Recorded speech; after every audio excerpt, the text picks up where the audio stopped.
시대, 송나라 시대가 등장을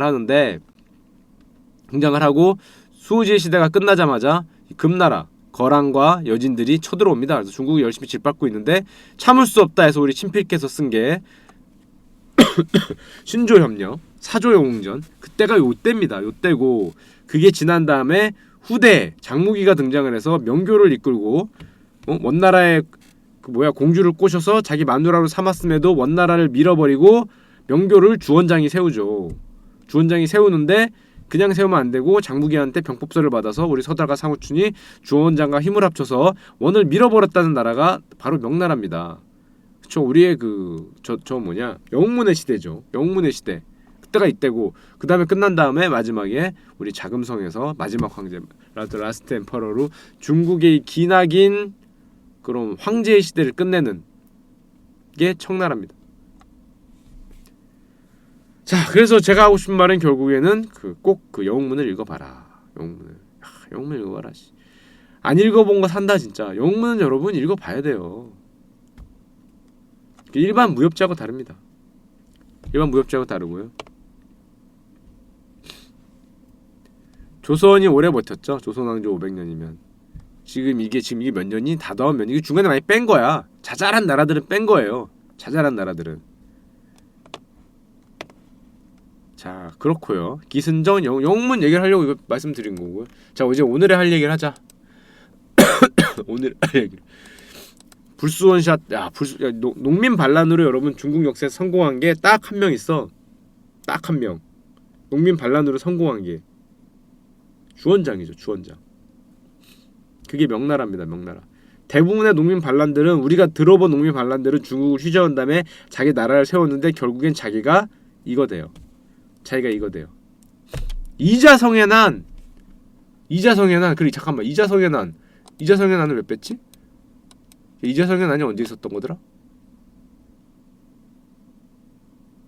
자성이 형 돌아가셨어. 이자성의 난. 여러분 이자성의 난 모르세요? 잠깐만. 그래. 우리 자성이 형이 저기 신세계 프로젝트입니다 하면서 신세계를 세우잖아. 우리 자성이 형이 이거 난 한번 펼쳐서 신세계 프로젝트 한번 하시잖아요. 모르십니까? 그 프로젝트 이름이 뭔가 같아. 신세계 프로젝트입니다. 자성이 형이 그래서 결국에는 그 머리를 써갖고 이기시죠. 그래서 결국에는 신세계를 세우잖아요. 백화점도 세운다니까. 요즘 잘 번다 요즘에. 요즘 백화점 이고 나중에 이마트까지 세워. 그래서 이마트의 난으로 나중에는 바뀌는데요. 자성이 형이 그래서 이자성의 난 모르세요? 역사 공부 좀 해야 돼. 우리 자성이 형도 농민 반란으로 했는데 자성이 형은 결국에는 좀 마지막에 안 좋았어. 마지막에 좋았던 건 주원장 형밖에 없어요. 주원장 형은 성공했죠. 나라를 세웠어. 명나라가 몇백 년 갔으니까. 나라가 몇백 년 갔는데 이 자성이 형은 결국에 마지막엔 안 좋았습니다. 자, 그렇고요. 아까도 말했지만 안사의 난과 황소의 난 같은 경우도 사실은 다 나라까지 세웠는데 망했어요. 우리 자성이 형 후속편 안 나오냐? 신세계 후속편? 신세계도 명작인데. 지금 목소리가 가서 자, 그럼 오늘의 할 얘기를 하자. 자성이 형 이것도 있다. 찾아왔었네. 자성이 형이 얼마나 훌륭했었냐? 있었네. 보시죠. 자성이 형의 위엄. 여러분들이 들어볼 정도의 농민 반란이면은 보통 이 정도 돼요. 보통. 낙양 여기가 옛날에 그거거든. 얘네 수도 다 먹고 여기까지 북경까지. 자성이 형이 이 정도 해서 이자성의 신세계를 만들었는데 결국 신세계가 부도가 났죠. 신세계가 부도가 나면서 법정관리 들어가고 나중에 청산됩니다. 청산돼서 결국에는 우리 자성이 형이 만든 신세계는 결국에는 나라가 되지 못했죠. 법정관리도 청산돼요. 나중에 해산됩니다. 주주한테 나눠줬어요. 자, 그랬던 거고. 자, 오늘 뭐 한다 그랬지 내가? 뭐 한다 그랬냐? 저거 한다 그랬지? 자, 봅시다. 왜 제가 저 얘기를 해드렸냐? 오늘 저거 얘기를 합시다.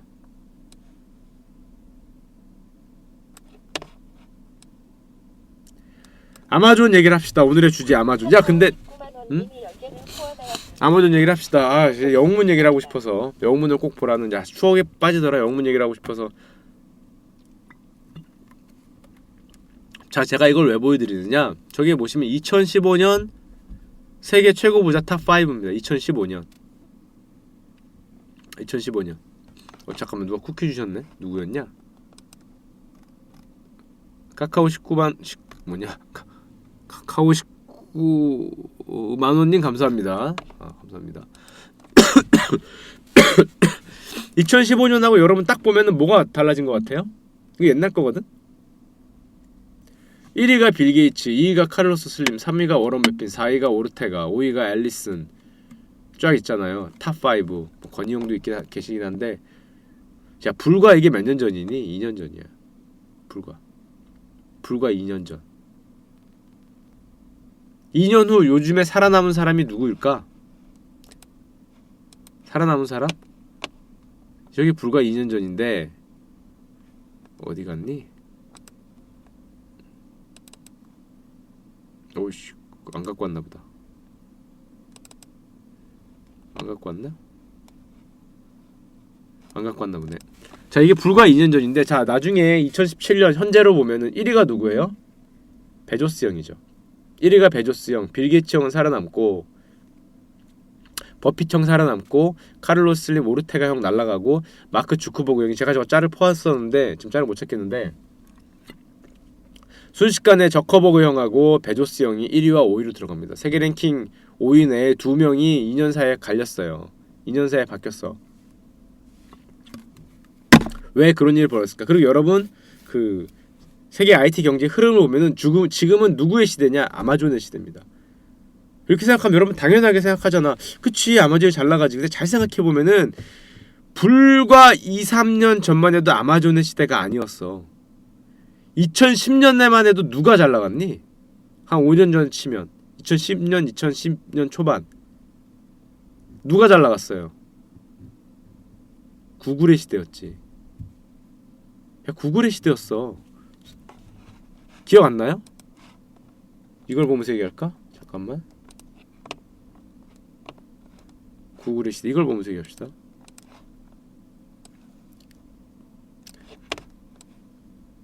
여러분들 그 현대 사회가 현대 미국 경제가 어떻게 돌아가고 있는지를 봐야 돼. 왜냐? 당연히 우리보다 선진국이니까 우리가 따라갈 거 아니야. 걔네가 어떻게 돌아가고 있는지 봐야 돼요. 걔네는 지금 제 생각에는 옛날에 10년 단위가 5년 단위, 3년 단위로 줄고 있어. 기업들의 패권이 막 바뀌고 있다고. 근데 최종 패권이 지금 누구한테 가는 분위기냐? 아마존한테 가는 분위기입니다. 아마존한테 가는 분위기야. 자 보십시오. 중간부터 보자고. 자 1960년대 컴퓨터가 생겼어. 컴퓨터가 생기고 뭐 인터넷이 만들어지고 했어. 자 요때 나온 회사가 어디예요? IBM이죠. IBM이 옛날에 있었는데 이때 막 히트치다가 마이크로소프트가 그걸 보고 나도 같이 하자 해서 MS가 창설이 돼요. MS가 여기서 다 해먹죠. 다 하면서 MS가 최첨단 회사가 되고, 그 다음에 만들어진 게 누구야? 애플. IBM과 MS와 애플이 다 컴퓨터 회사였잖아 처음엔. 물론 소프트웨어 회사긴 하지만 컴퓨터 관련 회사들이었다고 애플이 처음에는.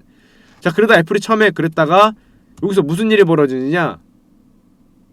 애플이 잡스형을 자릅니다. 창업자를 잘라요. 그랬다가 애플이 어떻게 되냐면은 골로 갑니다. 진짜 개 망할 뻔했다가 요 90년대 후반에 다시 잡스형을 불러일으켜요. 잡스형이 계속 90년대 초반과 7년, 8년에 뭘 만듭니까? 원투 스트레이트, 원투 한 다음에 나중에 어퍼컷까지 날려주시죠. 아이팟이 대박을 치면서 그 다음에 아이폰을 만들고 아이패드를 만들어서, 이때는 뭐가 잡는다? 애플이 시장을 잡잖아요. 여기서부터 애플이 시장을 잡고 올라갑니다. 자 이때 뭐가 생겨요? 이때 회사가 하나 생기지. 아마존이 생기고 구글이 생기고 페이스북이 2000년대에 등장을 합니다. 2004년인가에 등장을 해요. 차례 등장을 하는데, 컴퓨터의 시대, IBM의 시대, 마이크로소프트의 시대, 그 다음부터는 여기서부터는 사실 애플의 시대였죠. 애플의 시대. 이게 한 10년, 20년 터울이 있는 거거든. 애플의 시대가 왔는데 애플의 시대는 왜 왔냐? 당연히 그 디바이스 때문에 온 거잖아. 불세출의 천재 잡스 형이 디바이스 때문에 애플의 시대가 왔어요. 애플의 시대가 왔는데 그 다음에 2000년대 초반 들어서 구글의 시대가 옵니다. 검색 엔진의 시대가 와. 인터넷을 통한 정보 집약의 최고가 구글이 돼서 구글의 시대가 오는데 불과 몇 년을 못 가고 2010년을 넘어가면서 구글을 넘어서는 아마존의 시대가 오고 있어요. 그래서 2010년 한 15년 때부터 아마존의 시대가 온 것 같아. 2010년 때는 구글의 시대였고 이게 굉장히 짧은 텀이거든. 이 정도면 여기서는 10년, 20년 하다가 이제 여기서 5년, 3년 터울로 아마존 시대가 왔는데 그럼 왜 아마존 시대가 왔을까? 얘네는 뭘 하고 있길래? 아마존이 뭘 하고 있어서 구글을 누르고 지금 세계 최고의 아마존이 뭘 한다 그러면 지금 뭐 미국에 있는 모든 기업들이 벌벌벌 떨고 있어. 아마존이.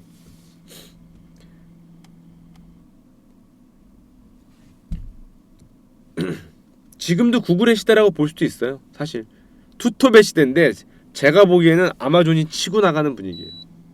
치고 나가는. 왜냐? 아씨 목이 아파. 여러분 4차 산업혁명이라고 들어보셨죠? 4차 산업혁명 들어보셨어요? 4차 산업혁명이 뭐예요? 뭐 3차 산업혁명에 있는 거를 정보나 뭐 데이터를 뭐 지지고 볶고 해서 새로운 걸 창출한다는 거잖아요. 뭐 AI로 창출하건 뭐 공유경제로 창출한다는 건데 자 그러면 가장 중요한 게 뭐예요 이때는? 사물 인터넷 그런 건 4차 혁명이죠. 중요한 게 뭐야? 정보거든요. 세계에서 정보를 가장 많이 갖고 있는 기업이 어딜까? 예전엔 구글이었어요. 구글이 세계에서 모든 정보를 가장 많이 갖고 있었거든. 근데 이제는 바뀌고 있어요. 이제는 아마존이 되고 있습니다. 자, 우리나라가 빅데이터가 안 되고 우리나라가 이런 혁명이 일어나지 못하는 결정적인 이유가 뭐 같아요, 여러분? 여러분이 생각하기에? 제 개인적인 생각이야. 뭐 같아? 우리나라는 정보가 잘 없거든. 말이 좀 웃긴 게 우리나라는 스마트 정보가 잘 없어요. 얘네에 비하면 얘네가 여러분 스마트 정보가 얼마나 대단하냐면은 지금 상상을 초월합니다. 얘네가 제공하는 정보들이 여러분들이 들어가서 미국에 산다. 미국의 어느 동네에 대해서 알고 싶다. 그럼 찍으면은 뭐 안 나오는 게 없어. 우리나라는 정보라는 거는 어디에나 있지. 근데 그걸 쓰려면 어떻게 해야 돼? 누군가가 모으고 집약하고 분류해주는 그런 스마트 정보가 필요하다고. 스마트 데이터가 필요한데 그냥 지나가고 저장되지 않고 흘러버린 데이터는 쓰레기지. 그거를 계속 축적을 해서 그거를 분류해주고 어떻게 사용을 할까. 예를 들면은 교수님이 해준 내용인데 우리 교수님이 따님이 어디로 이사 간다고 거기 찍어줬대. 미국에 살고 계신데 그 교수님이 따님이 찍어준 동네를 보면은 야 동네 주소만 왔거든? 그걸로 모든 걸 알 수 있어. 왜냐? 들어가면은 구글 스트릿 뷰잖아. 아 이런 동네 사는구나라고 이렇게 쫙 보면 되는데 그것만 있느냐? 그걸 찍어보잖아요? 그럼 뭐가 나오느냐? 그 동네의 평균 소득, 그 동네에서 가장 많이 사용하는 자동차, 그 동네 학력, 인종 구성, 또 뭐? 무슨 뭐 쇼핑할 때 뭐를 가장 많이 소비하냐, 범죄율, 성범죄율 다 뜬대. 다 안 뜨는 게 없대. 유명한 학교 뭐 이런 것뿐만 아니라 다 뜬다는 거지. 우리는 뭐 정보 침해 아니냐 이런 얘기를 하잖아요. 다 뜬대. 평균값으로. 이 동네 평균 소득이 예를 들면 2만 불 된다. 중위점은 몇 %인데 네 성적 갖고 네 소득 갖고는 이 정도 수준이고 예를 들면 이 아파트에 가장 많은 지금 자동차는 어느 정도이고 뭐 이런 게 다 뜬다는 거야. 우리는 빅브라더라고 생각을 하고 뭐 이렇게 생각할지 모르지만은 미국에선 이제 그런 정보가 스마트 데이터로 쌓이고 있다는 거지.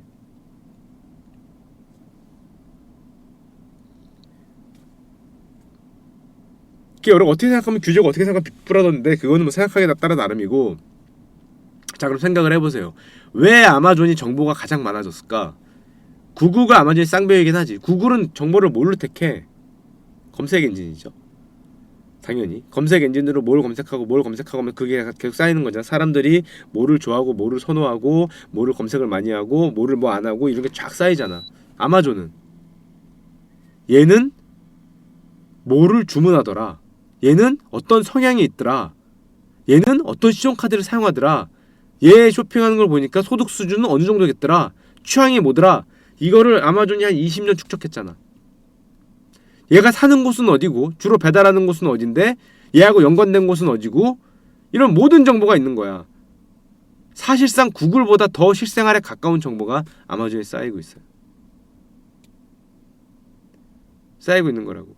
예를 들면 샌프란시스코의 어느 동네는 주로 뭐를 거래하고 뭐를 소비하고 뭐를 쓰고 어디를 가고 뭐에 관심이 있고 어떤 애들이 살고 화장품은 뭘 많이 쓰고 다 나오는 거지. 이걸 쌓인, 이게 엄청 어마어마한 데이터인데 이걸 쌓아놓고 게다가 AWS라고 그때 얘기해드렸죠. 아마존 웹 서비스를 만들면서 그걸 넘어서는 클라우드 서비스 생태계까지 만들어서 거의 정보란 정보를 독점을 하고 있죠. 자, 그러다 보니까 4차 산업혁명이 정보의 시대라고 얘기했잖아요. 아마존이 뭘 한다 그러면 모두가 다 두려움했다는 거야. 아마존이 어디 진출한다 그러면 거기 기업들은 거의 뭐 피바다입니다. 주가가 아직 하지도 않았는데 관심만 갖고 있어도 피바다야.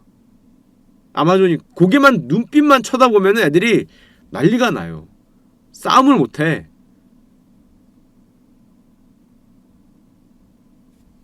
이게 지금 상상을 초래. 여러분 생각해보세요. 아마존이 요즘에 무슨 회사 같습니까? 아마존이 처음에 뭐였어?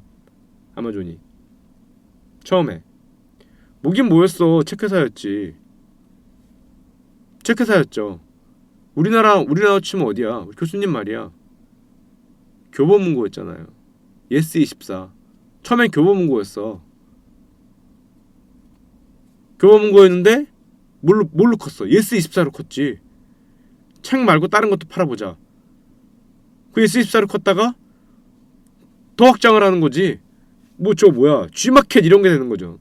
G마켓 이런 게 됐다가 이제는 구글 같은 이제 아예 종합 정보 서비스에서 AWS 하면서 종합 정보 서비스에서 한다면 이제는 모든 걸 다 하는 회사가 됐죠. 모든 걸 다 하는 회사가 됐어. 자, 그러면 진짜 나도 그렇게 생각해. 야, 우리나라 교보문고는 뭐 했어? 우리나라 교보문고는 뭐 했어요? 우리나라 예스24는 왜 안 돼? 교보문고는 아마존보다 더 긴데? 훨씬 길죠? 아마존은 한 20년밖에 안 됐어. 1990 몇 년에 만들어졌어요. 90 몇 년? 98년인가? 94년인가? 그때 만들었어. 교보가 보험을 하는 거는 교보문고가 보험을 하는 게 아니라 교보그룹이, 교보생명이 교보화재가 하시는 거잖아.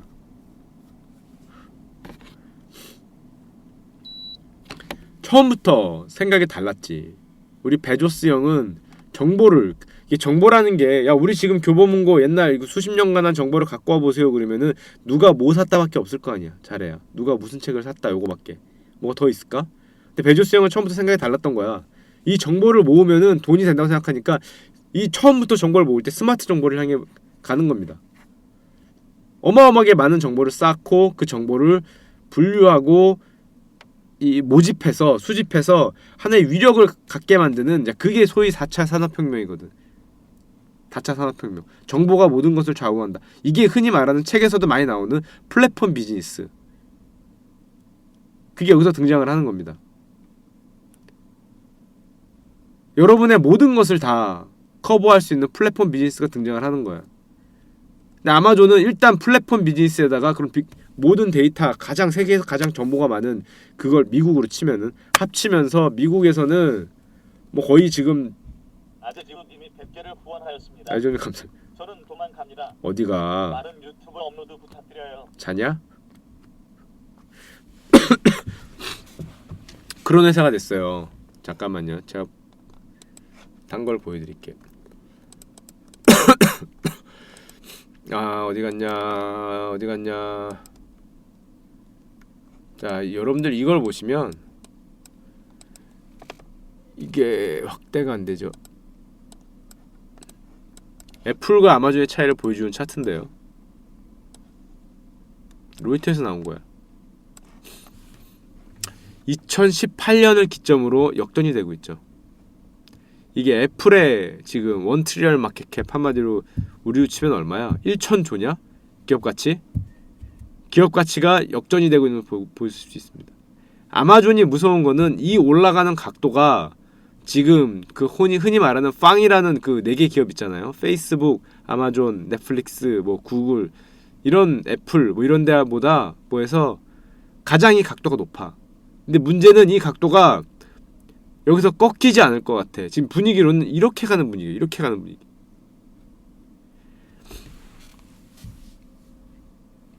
애플은 제가 보기에 지금 가장 큰 그 고난의 시기에 닥쳐 있어요.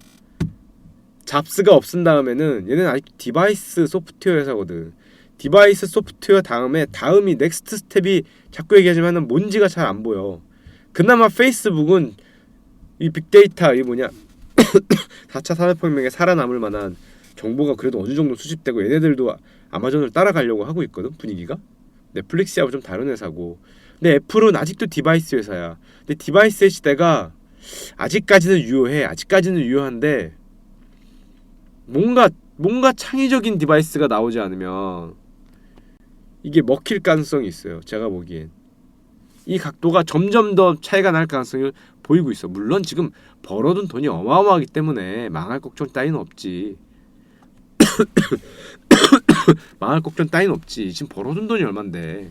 그게 문제가 아니라 향후 패권에 향후 IT 시장의 패권이 지금까지는 애플, MS, 그다음에 애플, 그다음에 구글, 그죠? 구글이었죠. 불과 얼마 전까지 구글. 지금도 구글이라고 할 수도 있고. 근데 이게 서서히 아마존의 시대로 지금 아마존과 구글 투톱의 시대라 그래야 되나? 넘어가고 있죠. 여러분 잡스 얘기를 잡스형 얘기를 잠깐 해드리면 잡스 형이 90년대 초반에 애플에 쫓겨났잖아요. 쫓겨나자마자 넥스트라는 회사와 픽사라는 회사를 세우는 건 유명하잖아요. 그랬다가 그 애플이 골골골 되니까 다시 스카웃이 되시는데 그 유명한 얘기잖아. 어디 갔지? 저 애플 주가를 하나만 보여드릴게요. 이게 애플 주가인데 이게 애플 주가거든요. 애플을 설립한 다음에 1996년도에 애플이 진짜 골로 갑니다. 지금 뭐 주가 보이잖아요. 완전히 골로 가다가 여기서 잡스형을 자르고 여기서 잘랐다가 여기서 다시 불러요. 잡스형에서 합류를 한 다음에 2000년 초반에 아이팟을 만듭니다. 몇억 개가 팔렸다는 아이팟을 만들고 아이폰을 만들고 아이패드를 만들면서 1, 2, 3 한 다음에 주가가 뭐 미쳤잖아. 지금 몇 배 오른 거냐? 이게 아주 옛날 얘기가 아니에요. 불과 10년도 안 되는 사이에 이거 뭐 몇 배가 오른 거야? 계산도 안 될 정도로 올랐는데 계산도 안 될 정도로 올랐는데 이건 진짜 제가 보기에 진짜 순수하게 잡스라는 천재가 지금 이런 결과를 만들었죠. 대단하죠. 그래서 2000년대에서 2010년대까지는 애플의 시대로 지금 만들었잖아요. 옛날이 아니야 이거. 2010년도까지도 여기였어. 불과 7년 만에 20불 하던 게 170불. 7년 만에 지금 8배 정도 오른 거예요. 8배 정도. 7년에. 1년에 100%씩 올라가는 거와 거의 비슷하다고 볼 수 있죠. 이 정도면. 그때 당시로는. 여러분 잡스 형의 그 유명한 말 있죠. Stay hungry, stay foolish. 이게 어디서 나왔는지 보셨어요? 잡스 형의 Stay hungry, stay foolish. 들어보셨나요? 그쵸. 그거 여러분들 한번 보세요. 스탠포드 대학교에서 졸업생을 상대로 그 졸업 축하 연설을 한 적이 있어. 전 예전에 그거 여러 번 봤었는데 스탠포드 대학 연설 보세요. 진짜 명연설인데 거기 마지막에 Stay hungry, stay foolish란 말을 합니다.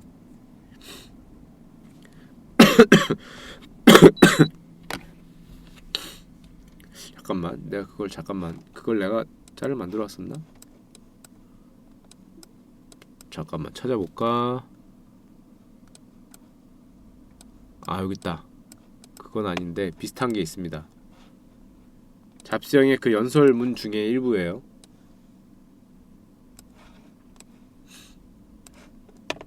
잡스형의 그 연설문 중에 일부입니다.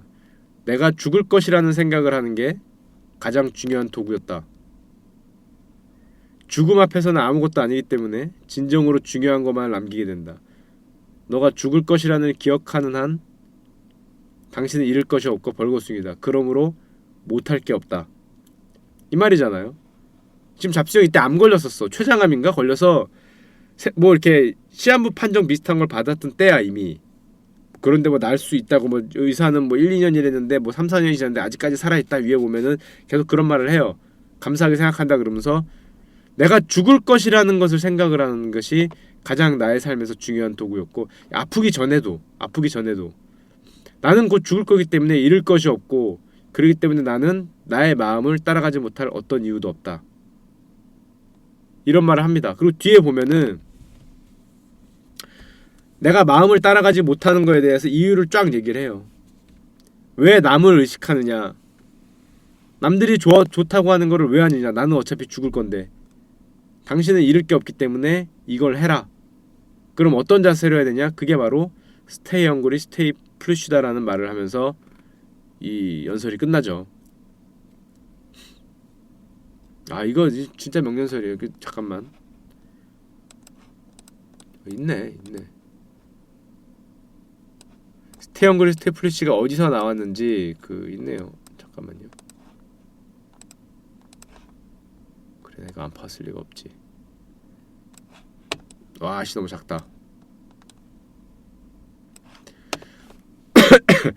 이게 그 긴 연설에 한 2-30분 하는 연설의 가장 마지막 구절입니다. 마지막 구절 보면은 자기가 예전에 읽었던 젊었을 때 대학생 때 읽었던 책이 있는데 전세계 목록 한마디로 백과사전이에요.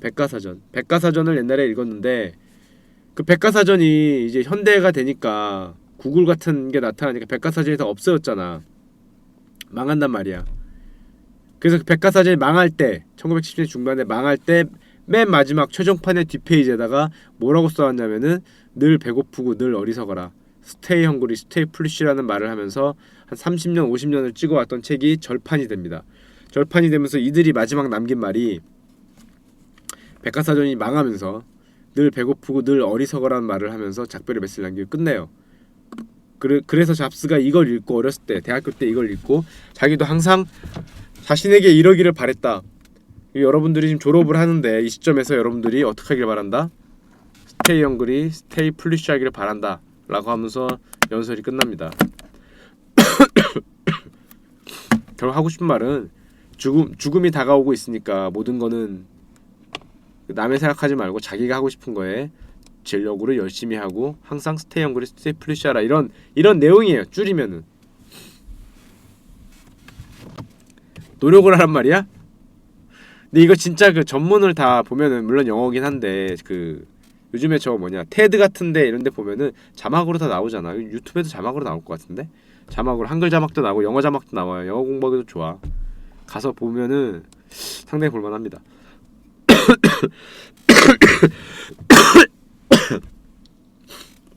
자막 따로 동영상 많죠. 이건 많을 것 같아. 전 상당히 옛날에 보긴 했는데 자 그 다음에 아까도 얘기했지만은 애플이 되면서 저희 잡스형을 데려오면서 2000년대를 지배를 하는데요. 잡스형이 그때도 한번 말씀드렸지만은 그 넥스트를 팔고 디즈니를 팔면서 픽사를 디즈니한테 팔면서 엄청난 부자가 되죠. 디즈니의 최대 개인 주주가 됩니다. 그래서 사실상 애플이 잡스형 게 아니라 디즈니가 잡스형 거죠. 사실상 개인 최대 대주주야. 내가 알기로 한 7% 이상 갖고 있어. 여러분 7%를 개인이 갖고 있으면 사실상 우리로 치면은 웬만한 그룹 회장님보다 지분이 높은 거예요. 웬만한 그룹 회장님이 자기 그룹 주식의 7% 들고 있을 것 같아? 대기업이면? 중소기업이면 들고 있겠지만 웬만한 대기업의 7% 주식을 개인이 들고 있기 쉽지 않아요. 진짜 쉽지 않아. 근데 디즈니의 주식의 7%를 잡스형이 혼자 들고 있었으니까. 어떻게 들고 있었냐? 픽사를 팔면서 주식으로 받았죠. 픽사를 팔면서 주식으로 받았는데, 그래서 잡스 형이 연봉 1달러로 유명했잖아. 나는 연봉을 안 받고 일을 하겠다. 연봉을 안 받고 일을 하겠다. 왜 안 받아도 돼? 디즈니에서 그 뭐냐 배당하는 거, 배당으로 받았던 돈들이 한 5천억 된다 그래. 배당으로 받았던 것만. 대충. 야 그러면 뭐 5천억이면 월급 받아 뭐 하겠어. 귀찮게 계좌 터야 되는데. 아 나 계좌 안 터 괜찮아. 아씨 그 받아 뭐 하겠어. 야 뭐 얼마 준다고? 뭐 한 50억 주냐? 안 받아. 그 안 받아. 나 같아도 안 받지. 배당으로 몇 년에 걸쳐서 5천억 받았다는데. 아 이거 써. 아 이거 써. 그 여행 경비 좀 쓰고 넣어둬. 그 뭐 얼마 주는데 한 100억 주냐? 넣어둬. 아 유차. 아 저 괜찮아. 복지에 써라 복지에. 넣어둬. 나는 간지 있게 1달러 딱 써는 거 아니야. 그럼 넣어두라고. 공짜로 일했죠. 실제로 거기서 공짜로 일했어요. 근데 뭐 공짜가 아니라 뭐 돈이 필요 없는 거잖아. 그 정도 되면. 취미로 회사 다니셨죠. 취미로 다니셨는데 그 어디 갔냐? 여기 있구나. 아 내가 무슨 자를 갖고 왔더라? 이건 보여줄 필요 없겠다. 그래서 여러분 요즘 아마존을 잘 생각해서 여러분 그리고 한국의 4차 산업혁명이 뭐가 문제인가부터 생각을 해보면은 일단 우리나라는 데이터가 잘 없다.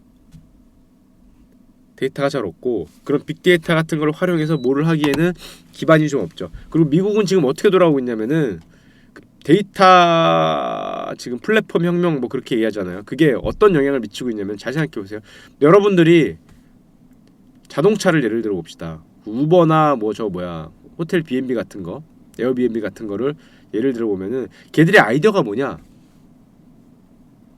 내가 한 달 동안 자동차를 소유하고 있어. 그럼 자동차를 모는 시간이 몇 시간 될까? 모는 시간이 하루에 한 2시간 모나요? 한 달이면 60시간 몬다고 치자. 30일 다 2시간씩 다니고 치면 60시간. 근데 한 달은 몇 시간이에요 총? 24시간 곱하기 30이니까 720시간이잖아. 720시간. 720시간 중에 여러분들이 차를 모는 시간은 60시간밖에 안 돼. 그럼 나머지 10%잖아요. 대충. 나머지 90%의 여러분들의 차는 낭비가 되고 있잖아. 낭비가 되고 있어요. 이게 우버의 기본적인 아이디어입니다. 에어비앤비도 마찬가지야. 당신의 집이 낭비되고 있다는 거거든. 우버는 당신의 차가 낭비되고 있다는 거야.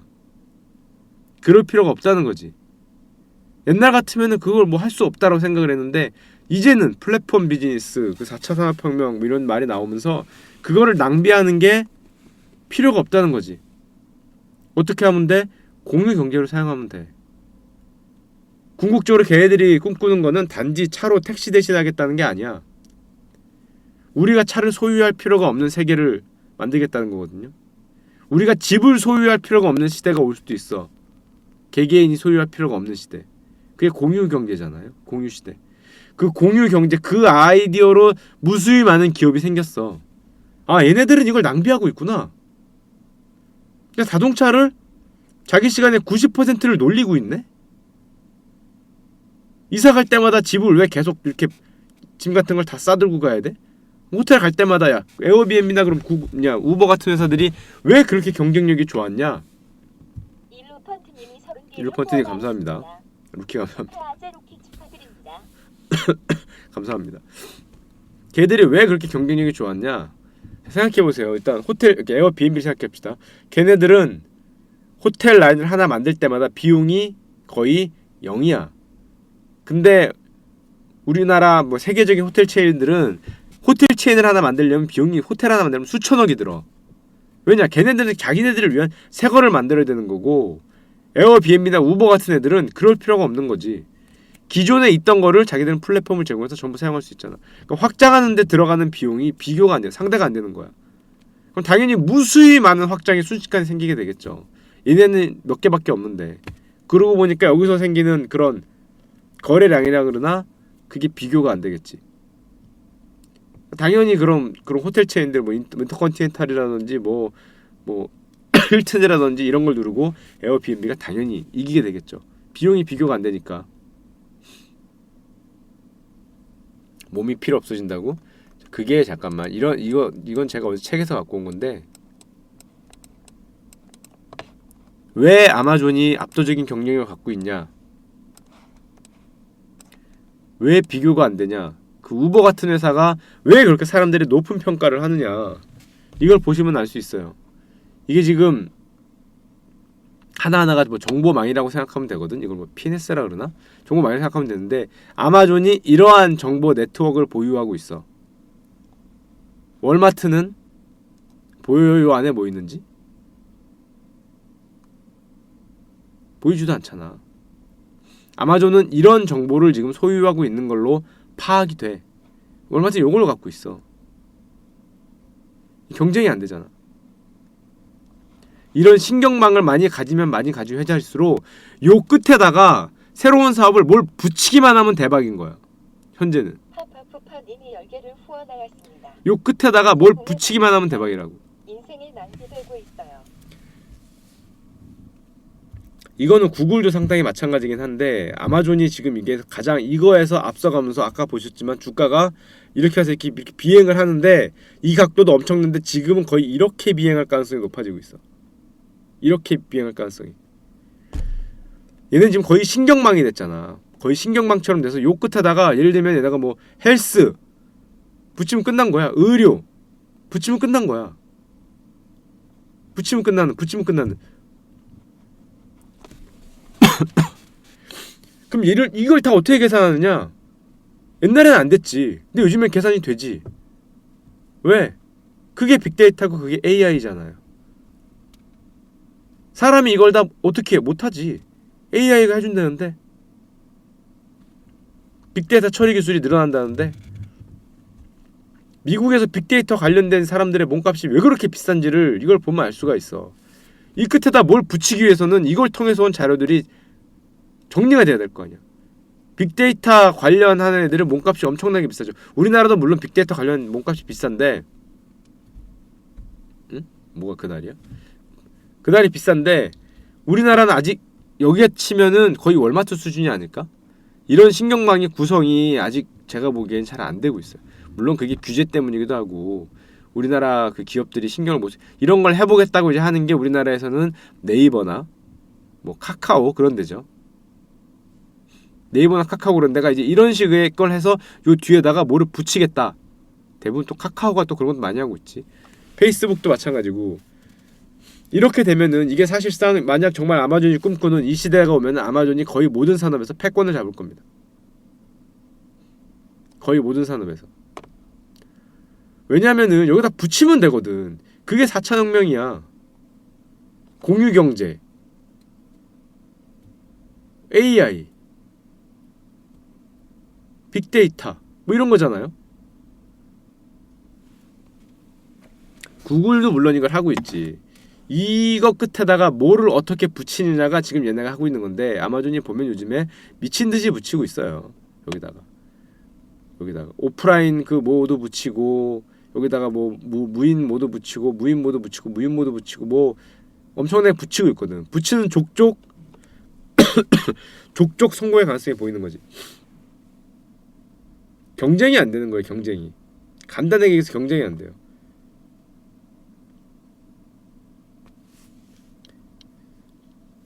그 공유경제라는 아이디어를 여러분들 잘 생각할 필요가 있어요. 그게 우리나라에서 뭘 안 된다 하는데 그 안 되고 되고가 아니라 그걸 하라는 게 아니라 그 아이디어라는 게 유휴 자원을 사용하자는 거잖아요. 우리가 자동차를 10%밖에 안 사용하고 90% 시간은 놀리고 있는데 우리가 자동차를 새로 사려면 비싼데 그 놀고 있는 90%는 거의 공짜란 말이야. 놀고 있는 동안은 사용 비용이 에어비앤비도 마찬가지지. 연결에만 주면은 우리가 지금 놀고 있는 집들이 있는데 그걸 사용하는 비용은 다 공짜야. 엄청난 돈을 들여서 호텔을 새로 지을 필요가 없는 거지. 그럼 걔네의 사업이 커지면 커질수록 한계 비용이 늘어야 되는데 한계 비용이 전혀 늘지가 않죠. 한계 비용이 0에 가깝잖아.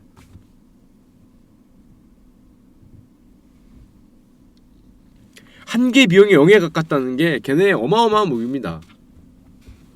호텔 체인 하나 만드는데 얼만데, 택시회사 하나 설립한 자동차 몇 대 사는 게 얼만데. 비용을 그렇게 줄일 수 있는 그런 아이디어가 되는 거지. 잘 생각해보세요. 그 비용을 그렇게 돈이 안 들이고도 엄청난 사업 영역을 가질 수 있는 거야. 이거 대단한 아이디어인 겁니다. 사실 잘 생각해보면 대단한 아이디어야. 내가 옛날에는 내가 다 만들어서 내가 그걸 했어야 됐어. 근데 이제 남의 걸 사용하자는 거죠. 남의 거 아니면 놀고 있는 유유 자원을 사용하는 걸 하자는 거고, 얘네들은 그걸 넘어섰지. 그런 걸 모든 걸 다 계산해서 최적의 그거를 여기다가 갖다 붙인다는 거잖아.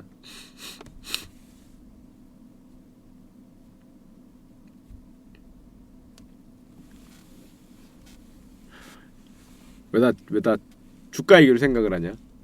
여러분들이 뭘 할 때 물론 우리나라는 규제도 많고 어렵다는 걸 알죠. 일단 영어도 아니고 시장도 작고 모든 게 작고 그렇다고 생각이 되긴 하는데 꼭 그걸 하라는 게 아니라 그런 아이디어로 접근을 하는 애들이 생각을 해보세요. 그 우리 교수님이 한 얘기인데, 교수님 딸이 빅데이터 전문가래. 뭐 한 박사 정도 하시나 보지? 그래서 뭐 어디에 계시다 그랬더라? 핀터레스트 그 회사에서 빅데이터를 연구를 하고 있대.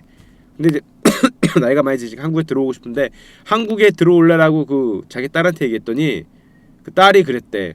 한국에서는 할 게 없다고. 왜? 빅데이터를 이렇게 만지는 사람들은 그 데이터가, 여러분 아까도 얘기했지만 스마트 데이터로 돼야 되거든. 스마트 데이터로. 그러니까 누군가가 이런 역할을 해줘야 된다고. 누군가가 정보의 허브가 있어야 되는 거야. 근데 우리는 다 흘러가는 거지. 그냥 흘러 지나가잖아. 쌓이는 게 아니라. 하나라도 정보가 돼 있으면 나중에 연결만 하면 되거든. 그게 인트라넷과 인터넷 그런 거잖아. 연결만 하면 되는데 하나가 잘 쌓이질 않는 거죠. 어떤 이유에서건 간에.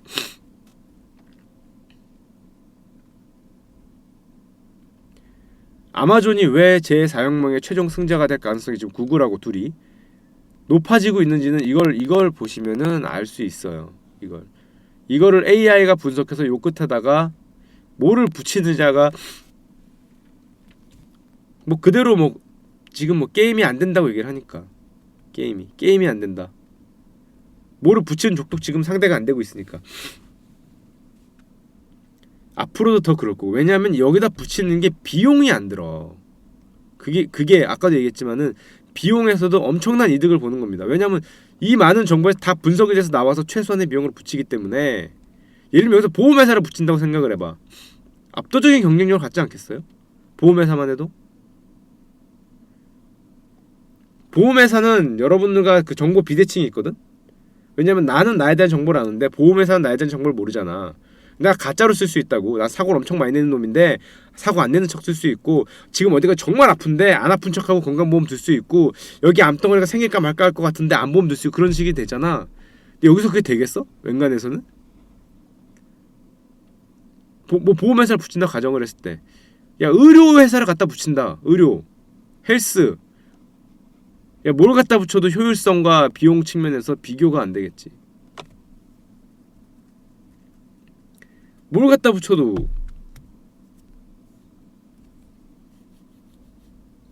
그러니까 지금 뭐 아마존이 지금 뭐 하는 모든 사업들이 아직 이게 완성까지는 안 된 것 같아. 정말 AI가 정말 발전을 해서 인공지능이 마치 알파고가 발전을 해서 알파고가 띠디디디딕 하더니 야 보험 붙이자. 띠디디디딕 하더니 뭐 여기다 뭐 자산운용사 붙이자. 뭐 띠디디딕 증권사 붙여볼까? 야 은행 붙일까? 또 뭐 있니? 뭐 띠디딕 하더니 야 병원 붙이자. 병원 체인 붙이자. AI가 그 답을 주는 순간에, 인공지능이 답을 주는 순간에 정말 답이 없지 않을까라는 생각을 하게 됩니다. 이걸 보고 있으면. 그게 우리가 모르는 4차 산업혁명이 오는 거예요. 이게 엄청나게 빨리 오고 있어. 천천히 온다고 생각하면 절대 안 돼요. 이 생각이 불과 2, 3년 전만 해도 없었어요. 있긴 있었지만 이 정도까지 안 왔다고. 한 7, 8년 전만 해도 아마존이 절대 구글에 비빌 거라고 생각을 못했어. 2, 3년 전에는 이렇게 될 거라고 생각을 못했고, 불과 2, 3년 만에 이 정도 발전했거든. 근데 발전 속도는 지금 더 빨라진 것 같아. 그게 20년, 30년 전에 게 지금 변했다고 생각하면 절대 안 돼. 애플이 했던 게 거의 그냥 1990년대 후반에서 2000년대 초반에 디바이스를 2000년대 초반에 디바이스를 만들면서 2010년까지 아이폰의 시대, 뭐 아이팟 시대 불규칙하게 디바이스대로 올라갔는데, 그 다음에 구글이 그거 진짜 몇 년 안 되잖아. 2000년이 뭐 몇 년 됐어요? 15년이잖아. 그러더니 구글이 뭐 검색 엔진으로 뭔가 이렇게 세계를 뭐 할 것 같은 정보가 엄청나게 쌓여서 그러더니 이제는 그게 있죠. 5년 전. 이젠 이렇게 된 게 2, 3년 전. 야, 1년 후가 어떻게 될지 지금 답이 안 보이는 거야. 1년 후가. 뭐 누가 써놓은 글들에 따르면은 뭐 예를 들면 뭐 우버, 자율주행 뭐 이런 거 있잖아요. 요즘 많이 나오는 거. 이런 게 순식간에 한 방에 다 이루어지는 순간에는 정말 세계가 달라질 수 있지. 세계가 달라질 수 있는 시대가 되는. 물론 하드웨어적 한계가 있을 수도 있어. 맞아요. 하드웨어적 발전이 있을 수도 있는데, 이게 어느 순간에 넘으면 패러다임이 바뀔 수도 있을 것 같아. 너무 빨라. 너무 빨라.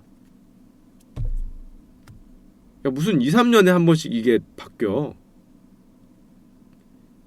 물론 이러고 있다가 갑자기 페이스북이 또 2, 3년 뒤에는 미친듯이 뭐 올라올 수도 있겠지만, 이게 지금 우리가 알지 못하는, 우리가 지금 너무 멀리 있어서 우리의 주변에서 없어서 안 보이는 것 같은 4차 산업혁명이거든요. 우리가 글로만 듣고 뭐 언젠가 오겠지 이렇게 생각하는 게 사실은 언젠가 오겠지가 아니라 이미 눈부신 발전을 하고 있는 겁니다. 우리나라는 아직도 뭐예요 사실? 제조업이죠. 반도체, 철강, 핸드폰, TV, 제조업이잖아. So what?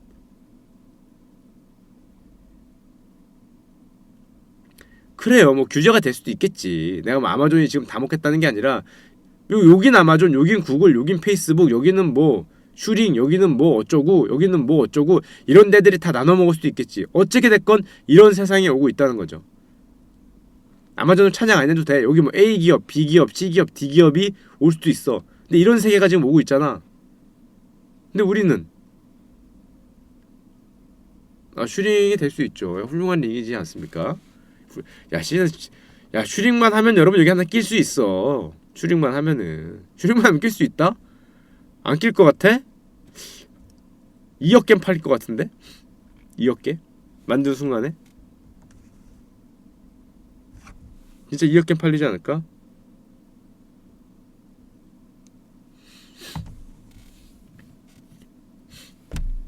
그래요. 제가 말하고 싶은 거는 뭐 메이커님 비슷하게, 이게 굳이 여러분들 아마존이라고 생각하지 않아도 돼.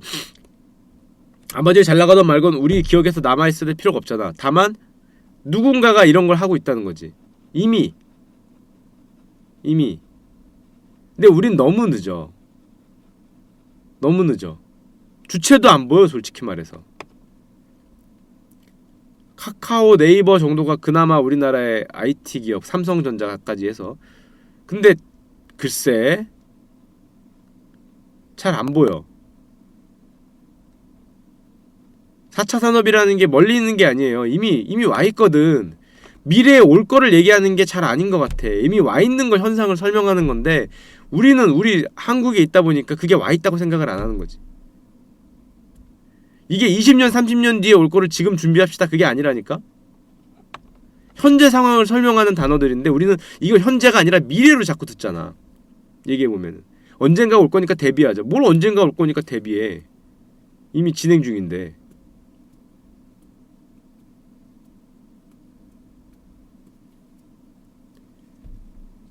우리나라는 물론 뭐 우리나라뿐만 아니라 비단 이건 뭐 진짜 미국이라는 어떤 특정한 나라가 지금 이렇게 치고 나가는 거니까 우리는 뭐 당연히 없는 게 당연할 수도 있어. 뭐 그게 우리나라만의 문제겠니? 뭐 웬만한 데는 다 그렇겠지.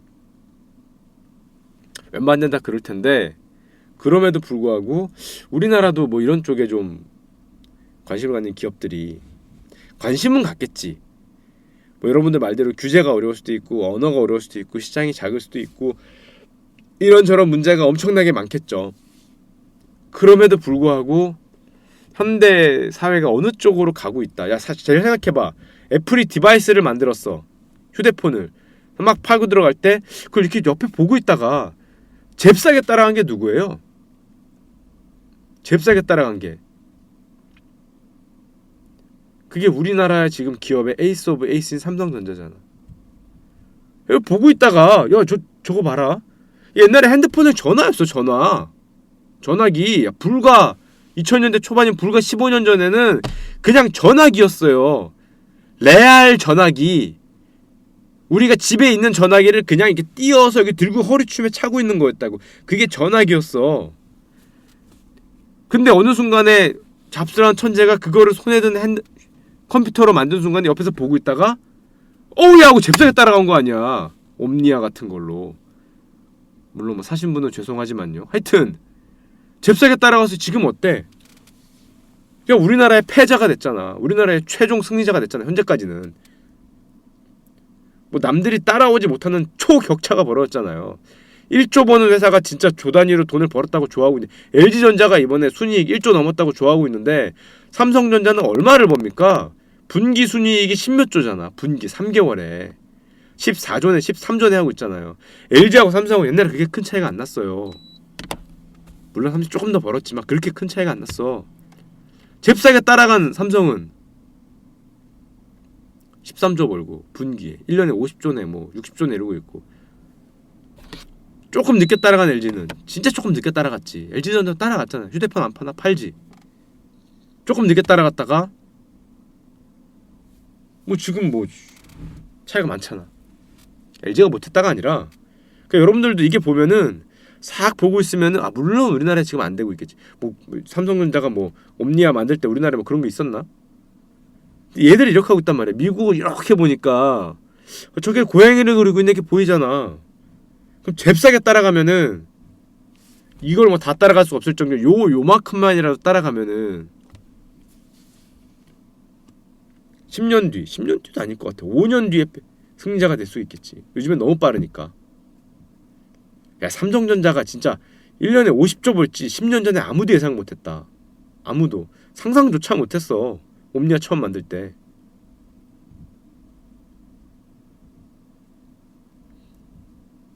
그게 불과 10년이지. 요즘은 더 빨랐으니까 앞으로는 뭘 따라가면은 5년 뒤에 돈이 나올 수가 있어. 조금 있으면 2년 뒤가 될 수도 있지. 야, 이 바뀌는 속도가 여러분 정말 대단하다고 느끼셔야 돼요. 정말로. 어마어마하잖아. 2, 3년 만에 무슨 구글에서 아마존이 왔다 갔다 하고 10년 만에 삼성전자가 몇십 조를 벌고 점점 더 줄고 기간이 더 줄고 이제는 이게 실제로 우리 주변에 와 있는 겁니다. 우리가 모를 뿐이지. 그리고 이거를 하는 기업들이 지금 세계의 불을 쓸어 담을 준비를 하고 있는 거죠.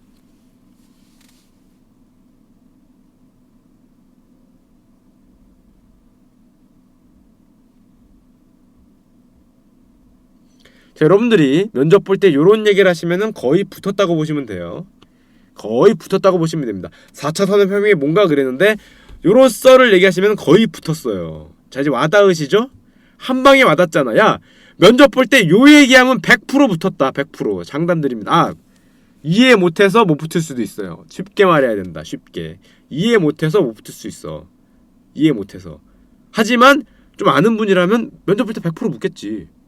기업의 미래를 뭐라고 생각하느냐 물어봤을 때 아니 4차 산업혁명이 부장님, 면접관님 어디까지 와 있는지 아십니까? 와 있는 게 아니고 이미 우리랑 같이 가고 있어요. 기업의 미래가 어디 있냐고 얘기를 하면은 이 썰을 바로 풀면 돼.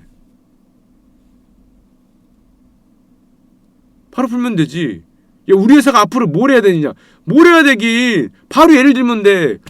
아니 면접관님, 삼성전자가 어떻게 그 1년에 1조도 못 보던 게 요즘에 50조로 크는데 몇 년 걸린지 아십니까? 10몇 년밖에 안 걸렸어요. 왜 그랬을까요? 왜 그랬을까? 당연히 고양이를 보고 호랑이를 그렸으니까. 그럼 우리는 뭘 해야 될까? 당연히 앞서가는 선진국의 고양이를 봐야겠죠. 요즘에 고양이는 뭡니까? 신문에도 많이 나오잖아. 4차 산업혁명이잖아요. 우리도 그럼 당연히 그걸 따라가야겠지. 더블업을 넘어서 뭐 컨트러블업 무슨 뭐 수십 배로 크려면 우리도 당연히 베껴야지. 베끼는 게 아니지. 호랑이를 봐야지 그걸로. 거기서 4차 산업혁명이 뭔가 이렇게 물어보면은 그건 좀 길 것 같은데 면접관님 합격하면은 제가 사무실 들어가서 자세히 설명드리겠습니다. 이러면 바로 다음날 출근하게. 궁금한데 다음날 출근하게 사장님 앞에서 브리핑할 수도 있어. 우리 회사의 미래가 뭔가 이걸 보십시오. 4차 산업혁명이 어려운 게 아니야. 현재를 설명하는 도구일 뿐인데 우리 회사는 뭘 해야 되느냐. 지금 하시던 거 하시면은 그냥 하는 만큼 벌 거예요. 뛰어넘으려면 당연히 이런 쪽을 생각을 해야지. 시대의 흐름이 어디를 가느냐를 봐야지. 옛날에 LG전자, 삼성전자 이런 것밖에 차이 안 났는데 지금은 이렇게 차이 나잖아.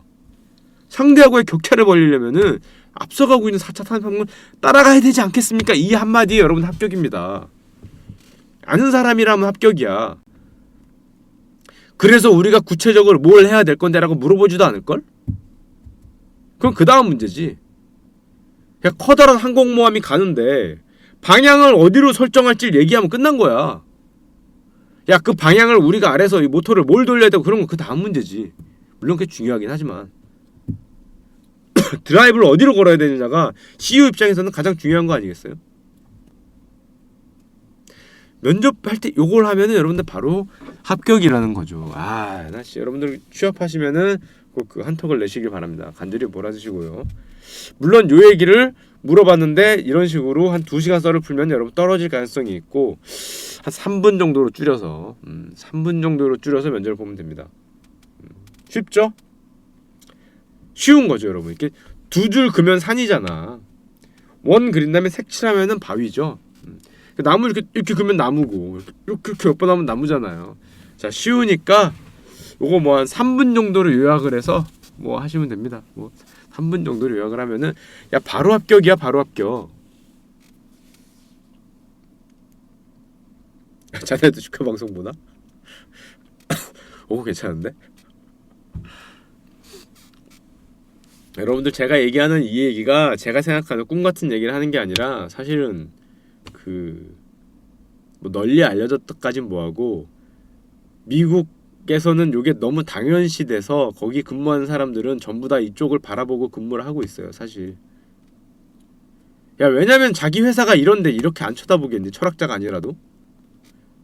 자기 회사가 이런데 아마존이건 뭐건 전부 다 이거에 지금 올인 때리고 있는데 왜 주행차에 그렇게 올인 때리고 왜 AI에 그렇게 올인 때리고 왜 그 웹서비스 그 클라우드 서비스에 올인을 하는지 그걸 엮으면 뭐가 되는 거야? 이게 되니까 그런 거죠. 그걸 엮으면 4차 산업혁명의 시대를 지배할 그 엮으면 이게 되는 거 아니야. 그 하나하나의 올을 지금 만드는데 올인 받고 있는 거잖아요. 빅데이터가 뭡니까? 데이터는 옛날부터 있었어요. 옛날에 없었겠어? 옛날에 빅데이터가 없었겠냐? 우리 전화한 거 다 모으면 빅데이터였겠지, 예를 들면. 옛날에도 빅데이터는 있었지. 사람 사는 건 똑같은데. 여러분들 슈퍼마켓 가서 사고 백화점 가서 사고 다 빅데이터잖아. 뭘 샀는지 사실은. 근데 옛날과 그게 달라진 게 뭐예요? 옛날엔 여러분들이 슈퍼마켓에 가서 사고 백화점 가서 사는 걸 아무도 기록을 안 했지. 여러분들 뭘 먹고 오늘 뭐 심지어 오늘 변 색깔이 어땠고 오줌 색깔이 노랗네 뭐 이런 것까지 아무도 기록을 안 했지. 다 빅데이터, 다 데이터잖아. 모으면 데이터야. 아무도 기록을 안 했을 뿐이야. 근데 요즘에 그게 기록이 되잖아요. 기록이 되고 분류가 되고 그게 스마트 데이터로 변환이 된다고. 그게 빅데이터잖아요. 그걸 스마트 데이터로 변환을 해서 어떻게 모으고 어떻게 사용할지를 하는 사람들이 빅데이터 전문가들인데 그러려면 뭐야? 데이터가 다 뭉치지 않더라도 군데군데라도 스팟이라도 있어야 되는 거잖아요. 얘들 그게 있는 거고, 요 하나하나의 점이 지금 다 그게 있는 거잖아. 하나하나의 점들이 그런 걸 만들어서 결국엔 이런 게 되고, 나중에는 이게 모든 산업을 지금 지배할 수 있을 정도로까지 갈 수 있지 않을까라는 생각.